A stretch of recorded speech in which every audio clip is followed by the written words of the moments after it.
Do you know when people figured out to insure risks and enter into forward contracts? Thousands of years ago.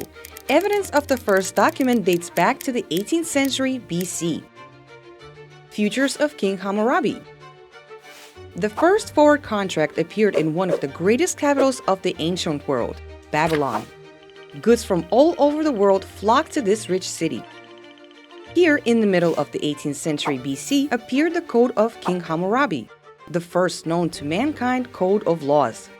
This is where the first record of forward contracts known to history was made. It turns out that even then, partners agreed on future deliveries of goods at a predetermined price. To avoid disputes, Hamurapi ordered such treaties to be made in front of witnesses in writing. According to some historians, these contracts recorded on cuneiform tablets may have even been resold as they are today. Thales, the artful Thales. At first, business partners with the help of forward contracts only insured themselves against risks.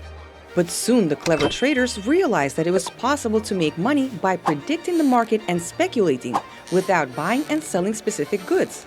And now we are close to futures, exchange forward contracts.